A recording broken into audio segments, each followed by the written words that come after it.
avec notre grand témoin. Il est maire de Pau, il est président du MoDem. En 2012, il a voté pour François Hollande. Alors quel bilan fait-il 3 ans et demi après? C'est François Bayrou.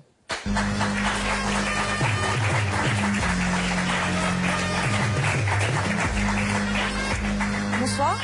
Bonjour. Afin de mieux vous connaître, j'ai un petit questionnaire à vous soumettre. C'est le QCM.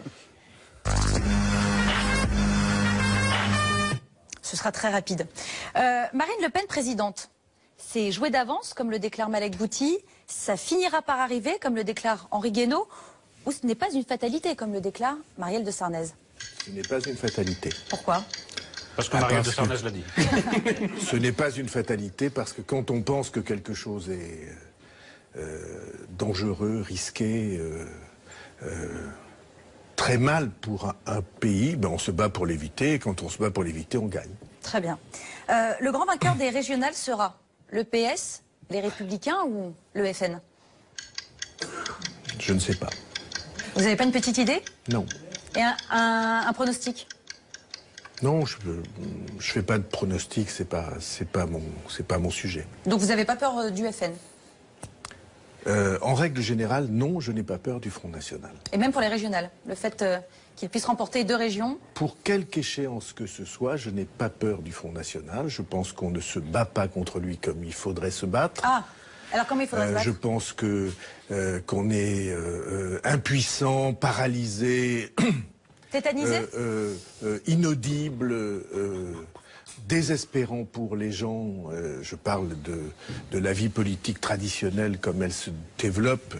Comme je veux vous rappeler, je me suis battu contre elle depuis longtemps. Bien sûr, on va peut-être en parler. Mais pour le reste, non, je n'ai pas peur au sens...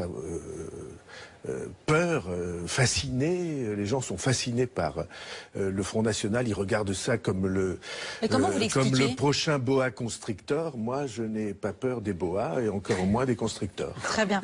Le meilleur âge pour être président, 71 ans, 66 ans ou 48 ans?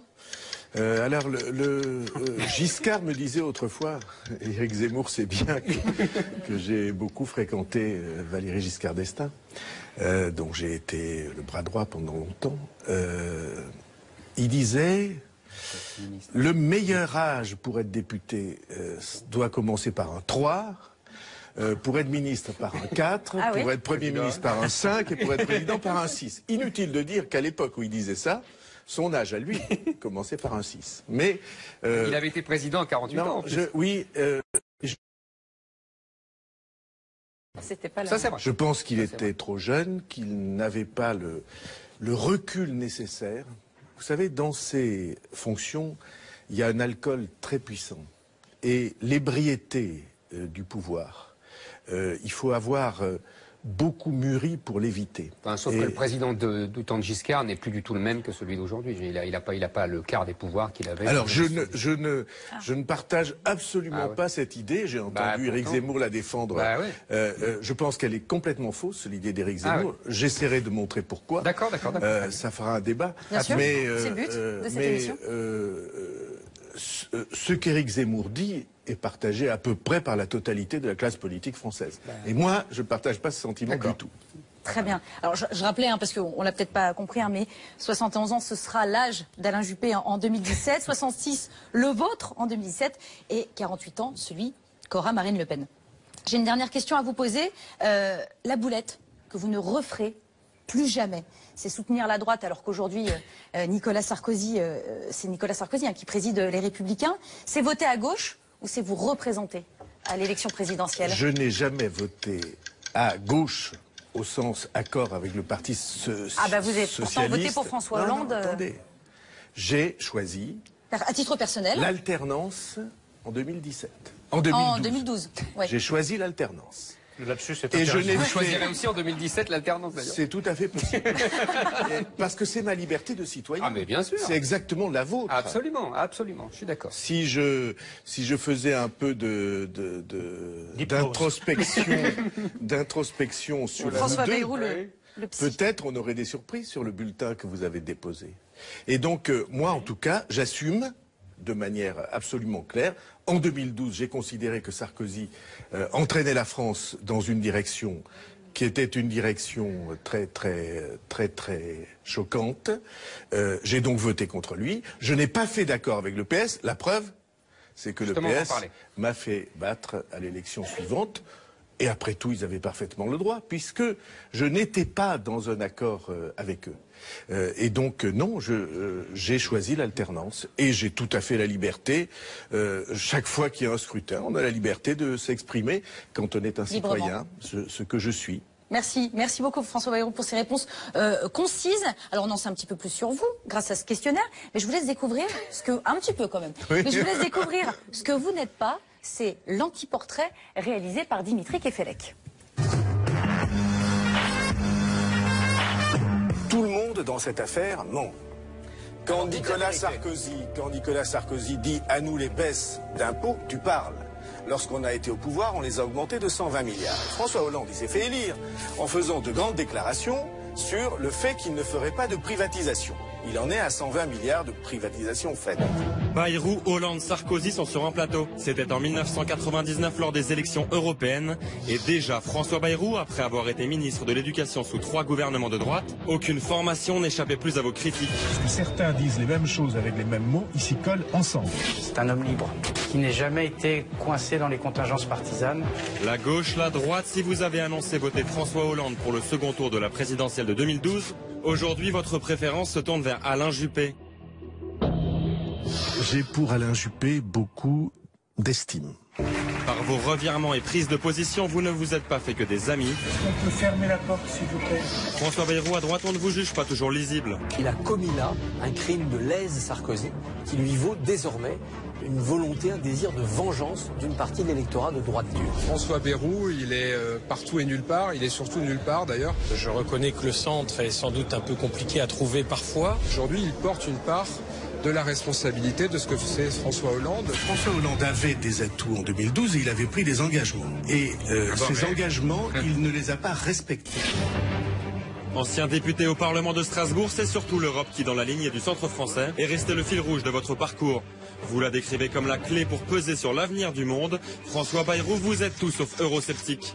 On essaie de faire croire aux Français que l'Europe les menace. La réalité est que l'Europe les protège. C'est leur seule arme.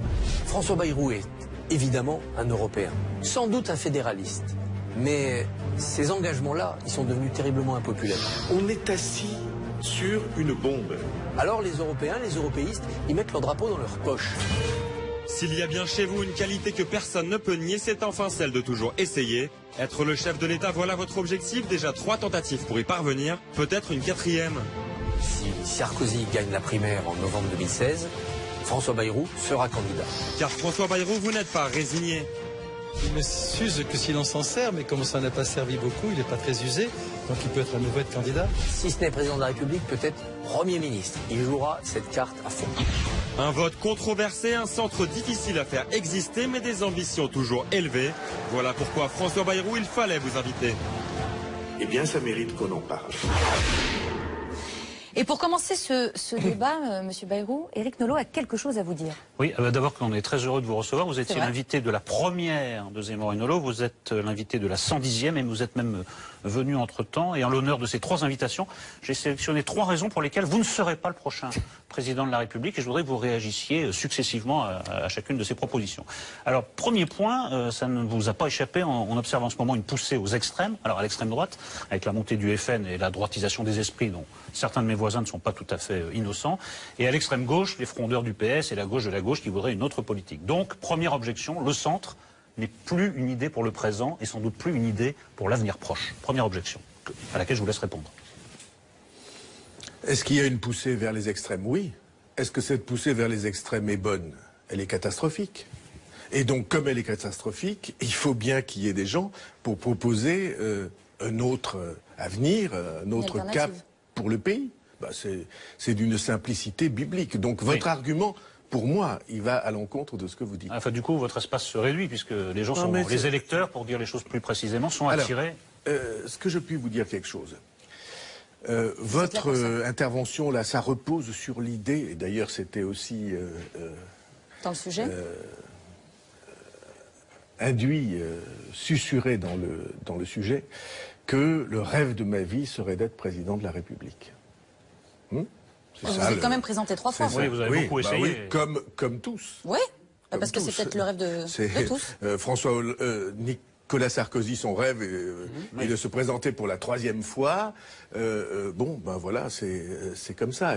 Et d'autres se sont présentés souvent. J'observe d'ailleurs que c'est souvent à la fin qu'ils ont fait le meilleur score.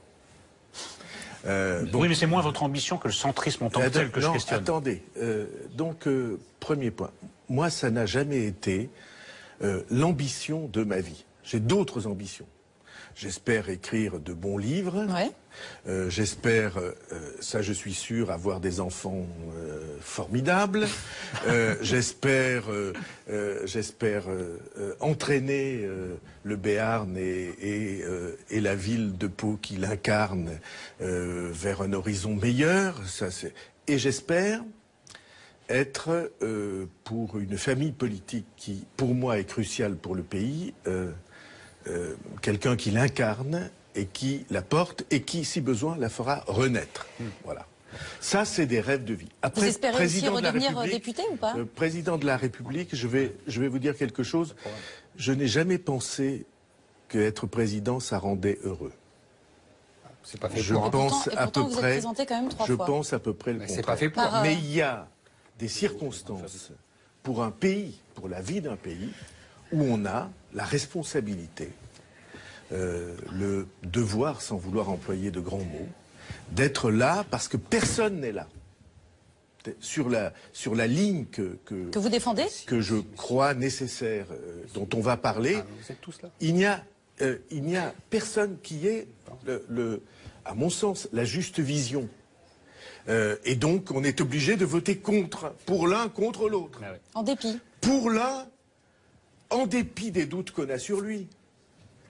Simplement pour éviter l'autre. Et ceci est catastrophique. Et vous ne cherchez pas plus loin une des raisons de la désaffection des gens. Pourquoi ils se détournent?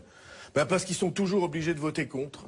Qu'ils n'ont pas l'offre politique nécessaire. Ils ont failli l'avoir en 2007. Bon, 2007 ce que je vous propose, c'est en 2007, il s'est passé quelque chose. Comme vos réponses sont longues, je vais laisser Zemmour intervenir à chaque point parce que sinon il va nous faire une attaque. Vas-y. Non, mais moi je voulais, j'écoutais ce que vous disiez sur effectivement vous n'êtes pas le seul à vous être présenté 3 fois. Il y a eu Chirac, il y a eu Mitterrand, Sarkozy ça fait 3 fois. Tout ça vous avez tout à fait raison. Sauf que vous nous expliquez souvent, vous et d'ailleurs vous n'êtes pas le seul, que nous devons imiter les Allemands, les Anglais. D'autres pays pour leur capacité de réforme, etc. Ça, vous le répétez souvent en français et ça ne vous aura pas échappé que dans ces pays-là, quand un leader politique perd une élection, il se retire et on n'entend plus parler de lui. Donc pourquoi la classe politique française, au lieu de donner des leçons aux Français, n'imite-t-elle pas les classes politiques européennes, puisqu'elle est toujours admirative de ce qui se fait à l'étranger? Pourquoi ce sont les mêmes journalistes depuis 30 ans? Ah mais moi je veux pas imiter les autres pays, moi. Y compris vous. Et moi je veux pas imiter les autres pays. Moi non plus, je n'ai pas... Si vous expliquez aux Français qu'il faut réformer comme les autres pays. Excusez-moi, vous vous trompez et on va en parler. Mais n'essayez pas de mélanger les questions. Ah si, c'est la même question. Vous êtes, vous, Éric Zemmour en particulier, on se connaît depuis... 25 ans. 25 ans, à la fin des années 80. Peut-être un peu plus. Ah ouais, donc, presque 30 ans. Voilà, presque 30 ans. Vous êtes là depuis 30 ans. Est-ce que vous étiez aussi percutant il y a 30 ans? Non. C'est à vous de me le dire. Est-ce que vous avez approfondi? Je ne crois pas que votre ligne soit juste, mais je reconnais l'impact. Est-ce que vous avez approfondi depuis 30 ans? Oui. Bien sûr. Est-ce que moi, je pensais aussi clairement il y a 30 ans? Non. Non. Moi, je vous dis pas le contraire. Eh bien, voilà. Vous répondez pas à ma question. Si vous ne me dites pas le contraire, c'est une très bonne réponse. Si vous ne me dites pas le contraire, alors dites je suis d'accord avec vous. Non, monsieur Bayrou, c'est une très bonne réponse, sauf qu'elle ne répond pas à la question. Si elle vous faites comme Georges Marchais, vous avez votre réponse et j'ai mes questions. Non, elle répond complètement à la question. Dans les autres pays, vous vous seriez retiré depuis longtemps. C'est tout ce que je disais. Mais dans les autres pays, il y a un autre système. Comme vous savez, il y a la représentation proportionnelle dans tous les pays qui fait que voilà. J'aimerais vous entendre dire ça pour le reste de la politique. Dans les autres pays, il y a un autre système. Eh bien voilà, dans les autres pays, il y a un autre système. Et d'ailleurs, on va entrer tout à l'heure dans le débat. Et vous me permettrez de vous rappeler ce que je suis en train de dire ici. La question française elle n'est pas la question des autres pays. On est bien d'accord. Ah bah alors. Et donc on va... c'est un Européen qui dit ça. Mais oui, parce que qu'est-ce que c'est Europe? C'est de refuser la solitude d'un pays. Mais on n'est jamais... c'est pas vrai. On ne peut pas résoudre la France les questions. seule, c'est une utopie, vous le savez très bien. Eh bien, alors, expliquez ça à vos lecteurs. Mais pas du tout. Vous dites, ou vous laissez entendre, pas du ou vous insinuez pas exactement le contraire. Votre Europe fédérale est devenue la machine des oligarques qui dirigent l'Europe. Et vous le savez très bien. Employer le mot Europe fédérale. On reprend avec Éric Nolot, s'il vous plaît. Donnez-moi acte des mots que j'utilise. Et donc, nous allons approfondir cette question. Deuxième point, M. Bayrou. À mon avis, on ne peut pas se faire élire président au suffrage universel sur un langage de vérité dont vous vous êtes fait une spécialité. Donc, ma deuxième objection, c'est que vous ne serez jamais élu au suffrage universel. Parce que, vous vous rapprochez également de Fillon, qui nous a vanté ici sa rupture libérale. Moi, je prétends que les Français n'attendent pas une rupture libérale. Alors, on ne peut pas, si vous voulez, sur des promesses raisonnables, on ne peut pas se faire élire. Dernier livre traite exactement de ce sujet. Il s'appelle « De la vérité en politique ». Absolument. Et ce que soutient le livre, c'est que tous ceux qui racontent qu'on ne peut pas se faire élire en disant la vérité devraient avoir à l'esprit ceci qui est maintenant vérifié par tout le monde, c'est qu'on ne peut pas gouverner si on n'a pas dit la vérité. Et pourtant, mais ça ne change rien. C'est plus facile de se faire élire, pour se faire élire, de raconter des histoires. Mais simplement, vous ne pouvez pas gouverner. Oui, mais pour gouverner, il faut se faire élire. Je raconte dans l'introduction de ce livre une scène pour moi fascinante. On est en 1936 et au Parlement britannique, Churchill, à l'époque le plus impopulaire de tous les hommes politiques britanniques parce que il est passé il a changé de bord. Ouais. Il est donc devenu impopulaire dans tous les bords, ce qui peut arriver. Et donc, Churchill se lève et il interpelle le Premier ministre de l'époque en lui disant « Pourquoi, alors que vous connaissiez la vérité de ce que l'Allemagne est-elle en train de faire, avez-vous fait campagne électorale sur le désarmement du pays ?» Et le Premier ministre va pour lui répondre et il dit « Monsieur Churchill, je vais vous répondre », c'est les mots qu'il utilise, avec une effroyable sincérité. J'étais chef d'un grand parti, l'opinion publique était profondément pacifiste, je ne pouvais pas aller aux élections en disant la vérité contre le sentiment du peuple. Et cet homme a pris la responsabilité de faire disparaître son pays pour gagner une élection. Eh bien, pour moi, c'est quelque chose qui est impossible, insupportable. Et en effet, je prétends que l'approche dont on a besoin, c'est des gens qui, 1, voient la vérité, 2, disent la vérité, 3, inventent. Et c'est pas si facile. Des chemins différents pour entraîner leur pays hors du gouffre où il se trouve. Éric Zemmour. Il y aurait beaucoup à dire sur cette séquence historique, mais on n'est pas là pour faire un débat sur l'histoire.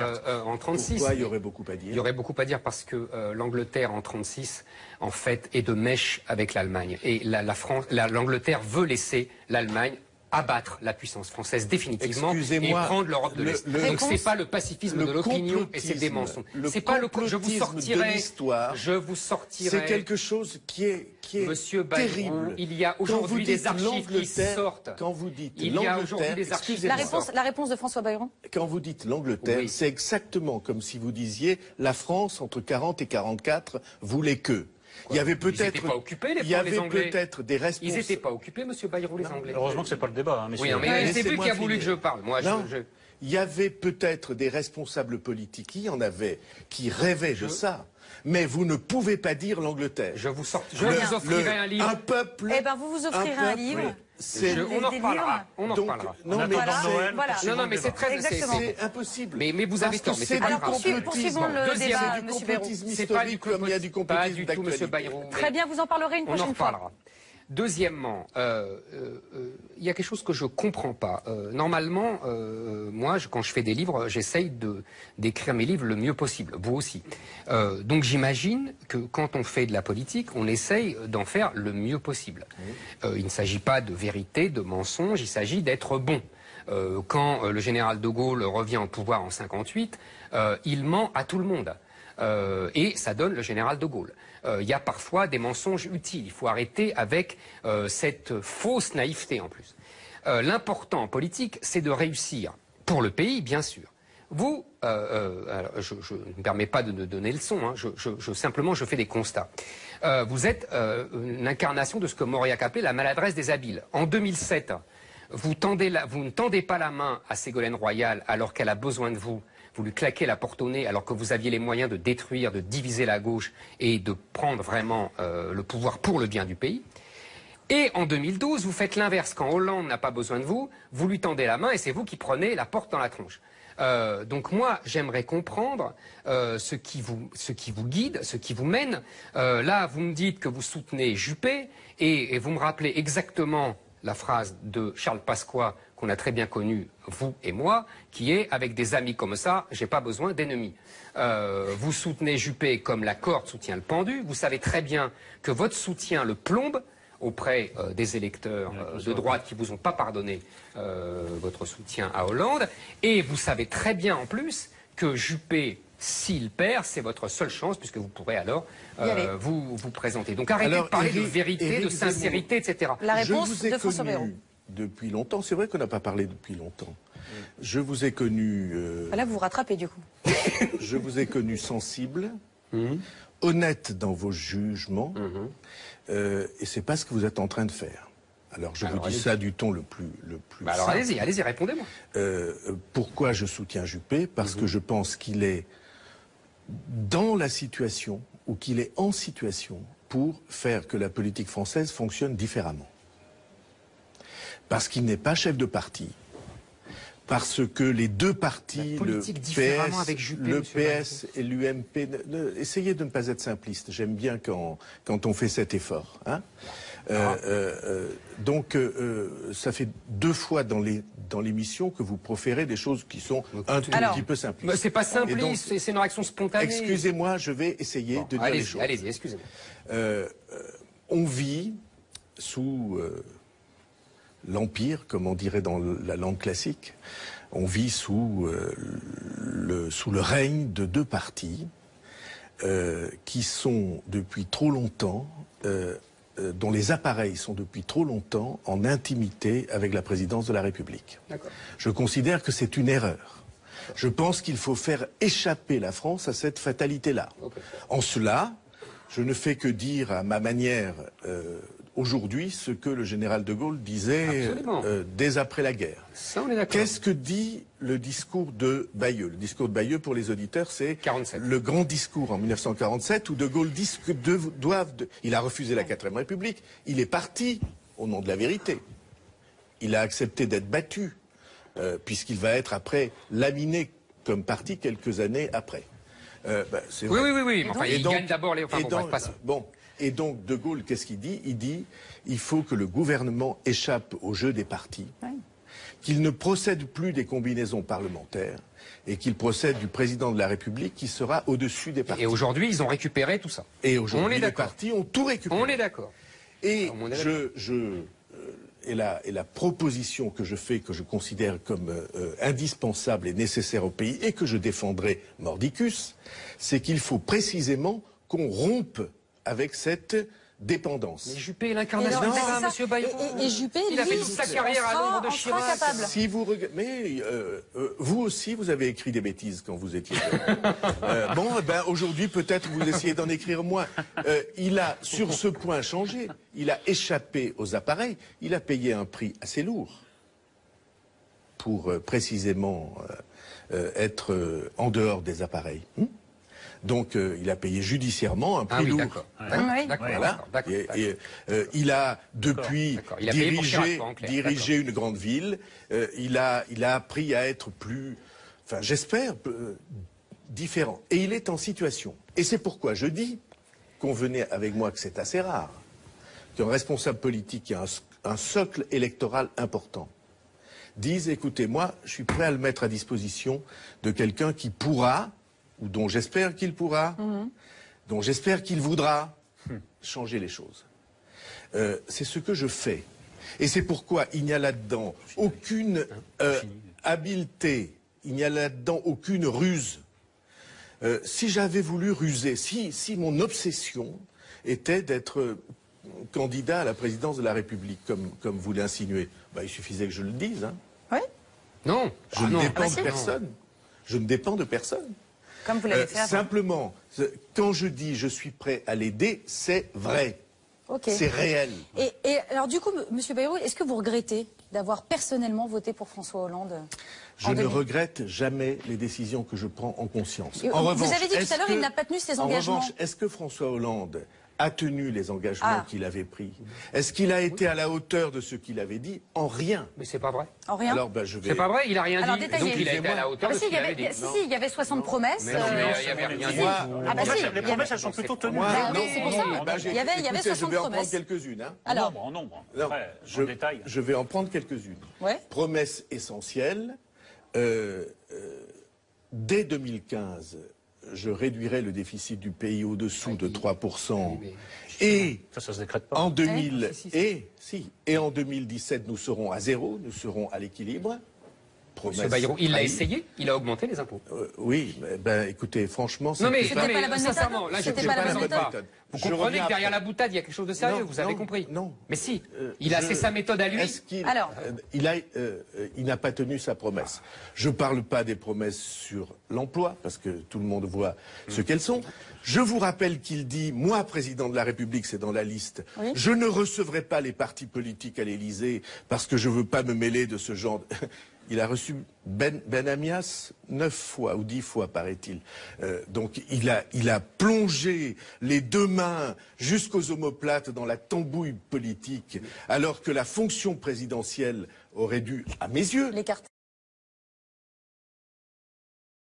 Et enfin, il dit... C'est pas tout à fait la même chose. Bah, écoutez, c'est pas tout à fait la même chose. L'un a plus de valeur que l'autre. La grande tirade a plus de valeur. Ah, vous pensez ? À mes yeux. Bah, il y avait 15 millions ou 20 millions de Français qui ont vu. Moi, je suis un homme de l'écrit comme vous. Et enfin, il dit dans la grande tirade, moi, président de la République, j'instaurerai la proportionnelle parce que je veux que toutes les opinions soient représentées au Parlement. Qu'en a-t-il fait? Rien. Donc en même temps, ces promesses, le changement. Ces promesses-là, on s'en fout, M. Bayrou. Mais vous en foutez. Vous en foutez. Ça veut dire qu'ils reçoivent pas les présidents de parti, tout le monde s'en fout. Ça n'est pas parce qu'Éric Zemmour s'en fout que le pays ou l'intérêt historique du pays... Ça, il faut le rappeler de temps en temps. C'est important pour être souligné. C'est un peu tendance à confondre. Mais il y a quand même quelque chose, c'est qu'on vous entend parler de... Je n'ai pas fini. Pas fini. Mais vous n'avez jamais fini, M. Bayrou, aujourd'hui. C'est ce qui fait votre charme. Et donc, vous faites un concours avec Zemmour, alors. Et donc, le changement de pratique politique, aucun. Et pour résumer ce que je pense, au fond, François Hollande a cru que la fonction de président de la République était une fonction politique du même ordre que premier secrétaire du PS. Et la vérité, c'est que c'est une fonction historique. Oui, mais alors vous avez largement anticipé mon... Je vous dis, il n'est pas président. Comme ça, il n'était pas. Eh bien, nous sommes d'accord. Sur ces deux points, nous sommes d'accord. Vous avez largement anticipé mon troisième point, qui était le suivant. Vous ne pouvez être candidat que si Alain Juppé ne l'est pas. Or, je pense qu'Alain Juppé va remporter les primaires de l'UMP. C'est un gros pari que je prends. Donc, votre place est prise. Alors, est-elle bien prise? Moi, je vous écoute depuis 10 minutes. Je ne vois pas ce que c'est que le juppéisme. Vous me dites... Il a payé le prix fort pour s'éloigner des partis. C'était un éloignement judiciaire, c'était pas un éloignement politique. En quoi consiste le juppéisme revu à la sauce Bayrou? Pourquoi moi je voterais pour Juppé à la prochaine élection? Je ne le sais pas, vous ne le dites pas. Vous venez de dire qu'il allait remporter la primaire. Oui, vous avez des raisons de penser que... je pense qu'il incarne la dernière chance qu'on a d'une France un peu apaisée, les gens vont... Non, mais voilà. Est-ce qu'on a besoin pas la peine d'aller plus loin? Mais si, que vous êtes dans le pacifisme que M. Bayrou dénonçait pour les années 30. Parce que les Français sont un peu dans le genre, au moins avec Chirac, il ne se passait rien, mais c'était tranquille. Mais voilà. Mais attendez, vous vous rendez compte, Zemmour. Oui, Zemmour. Éric. Oui, ramenez-le à la raison. Voilà. Il y a des moments... où il faut mesurer ce qu'on pense et encore davantage ce qu'on dit. La phrase que vous venez de dire, elle signifie que mon soutien à Juppé est du même ordre que ceux qui voulaient désarmer l'Angleterre en face de Hitler. Je pense qu'il y a des moments historiques absolument grave, où le pacifisme devient Je ne suis pas pacifiste, on va avoir 1000 occasions de se rendre compte dans le Je dis que Juppé, avec ses thèses sur l'identité heureuse et sa volonté d'accommodement raisonnable avec l'islam, est digne des pacifistes. Ah oui, c'est ça, c'était ça. Je voudrais parler autre chose. Mais je voudrais parler d'autre chose. Quand vous parlez de Juppé, vous avez contesté vivement et talentueusement la réforme des collèges. Vous aurez remarqué que dans son dernier livre sur l'éducation, Juppé copie presque mot à mot cette réforme. Qu'est-ce que vous faites là-dedans? Jamais personne m'avait coincé directement sur ce sujet, vous venez de le faire. Parce que vous avez raison. Je suis sur ce point en désaccord avec lui. Je considère que la réforme du collège est une catastrophe. Merci, moi aussi, on est d'accord. Donc vous ne serez pas ministre de l'Éducation d'Alain Juppé. Attendez, j'ai pas fini la réponse. Que c'est une atteinte profonde à l'idée que nous nous faisons de l'école républicaine, qui nous a fait, vous et moi, ce que nous sommes. Exactement, on est bien d'accord. Y compris parce que le gouvernement raye d'un trait de plume le latin, le grec, partie de l'histoire. C'est pas à vous que je vais apprendre que c'est la fin du boulot. Elle finit le boulot depuis 40 ans de ces gens qui veulent détruire l'école. Moi, j'ai remis Mais oui. Donc François, j'ai remis le latin en 5e. Mais moi, je suis d'accord. Comme Chevènement a essayé aussi de faire des choses. Chevènement aussi. Eh bien, écoutez, Chevènement et moi, on a essayé. Je suis d'accord. Voilà. Mais sauf que sur la longue durée, vous avez été sur la longue durée, peut-être nous n'avons pas pour l'instant gagné la guerre, mais nous avons l'intention de livrer la bataille. Très bien. J'ai une dernière question. Attendez, je n'ai pas fini. Il n'y a pas de réponse là. Si, je vais apporter à répondre. Non, je pense que sur ce point, en effet, votre diagnostic est exact, mais ce que Juppé a dit, c'est je publie un ouvrage pour ouvrir le débat et j'écouterai ce qu'on me dira. Et sur ce point, j'ai bien l'intention, en effet, d'avoir avec lui les explications nécessaires, parce que je considère, je vais aller encore plus loin que Éric Zemmour, je considère que l'un des enjeux majeurs de la prochaine élection présidentielle, c'est la question de l'école. C'est l'éducation. Mais dans vos réponses, je n'entends pas réponse à ma question. Alain Juppé est-il autre chose que le recours pour tous les gens de droite qui ne veulent plus de Sarkozy? Moi, je le vois comme ça. Je ne vois pas ce que c'est que le juppéisme. Je ne vois pas sur quelle grande idée on adhérerait à Alain Juppé. Pas si mal. C'est par défaut. Parce que si vous cherchez, si vous cherchez la grande idée de Nicolas Sarkozy ou de tel autre ou de tel autre, vous aurez du mal à les trouver. J'espère que vous en trouverez chez moi. Et d'ailleurs, M. Bayrou, vos relations avec Nicolas Sarkozy ne s'arrangent pas du tout et ne s'arrangeront pas? Mais ça supposerait que les sentiments que j'ai à l'égard de Nicolas Sarkozy ou qu'il a à mon endroit sont des sentiments personnels. Mais je vous assure que c'est pas vrai. J'ai peine à vous croire. Eh ben oui, mais peut-être quand je parle, vous voyez. Est-ce que vous pensez comme François Fillon, par exemple, comme François Fillon, par exemple, qui a quelques griefs? Non, mais moi, j'ai pas de grief. Je suis en contradiction avec l'approche de la politique qui a été la sienne depuis 7 ou 8 ans et qui est encore la sienne aujourd'hui. Je suis en confrontation. D'accord. Je suis en affrontement avec cette position. Parce que je pense qu'il n'y a rien de pire à faire dans un pays qui traverse la crise sur laquelle nous sommes que de jeter de l'huile sur le feu pour se faire élire. Parce que la stratégie de Nicolas Sarkozy, elle repose sur l'idée que plus on déchaîne les passions, plus on monte dans les intentions de vote. Et je ne partage pas ce sentiment. Enfin, je pense que c'est... Non, je pense que c'est vrai. Excusez-moi. Je pense que c'est vrai. Mais c'est un trop grand risque pour le pays. Sauf que ça ne marche qu'une fois. Très bien. C'est un tir à coup. Maintenant, les gens, ils sont complètement déniaisés. Et c'est pour ça qu'il a du mal. Eh bien, merci beaucoup. Merci. C'est déjà la fin de ce débat. C'est passé très vite. Bien sûr, moi aussi, j'avais plein de questions. Mais on accueille tout de suite... Laissez-moi, parce qu'on avait esquissé quelque chose. Oui, mais là, on n'a vraiment plus de temps du tout, là, monsieur Bayrou. Il faut que je dise en une phrase. En une phrase. Que je suis en contradiction avec Éric Zemmour sur un point fondamental. Éric Zemmour, il prétend, il affirme, et d'autres avec lui, et toute une partie de la droite, et toute l'extrême droite et l'extrême gauche, que c'est l'Europe qui est la cause de nos faiblesses. Aïe, aïe, aïe, on est reparti pour Bruxelles, qu'il n'y a pas de pouvoir en France. Or, aucun des sujets que nous avons à aborder et qui sont la cause de notre malheur national, aucun de ces sujets n'a été entraîné ou obligé par l'Europe. Ni l'éducation, ni le droit du travail, ni le statut de l'entreprise, ni notre dépense publique. Rien de tout ça n'a été provoqué par l'Europe. Et donc, alors on vous je suis, alors vraiment, alors là encore, en parfait désaccord. En parfait désaccord. Nos problèmes sont français. Ils ne sont pas européens, ils ne sont pas mondiaux. Qui fera plaisir à... Et je ne dis pas qu'il y a un contexte mondial facile, mais nos problèmes sont français. Tout ce qu'on a décrit tout au long de l'émission, l'impuissance des pouvoirs, la manière désastreuse dont on mène la politique, rien de tout ça n'est européen. C'est nous en France qui sommes les responsables de nos propres difficultés, et c'est en France qu'il faut qu'on les corrige. C'est bien d'avoir souligné sans laisser à Zemmour la possibilité de répondre. Voilà, c'est parfait. Et on s'arrêtera là. J'ai pris une grande leçon. On s'arrêtera là. Merci, voilà, merci beaucoup.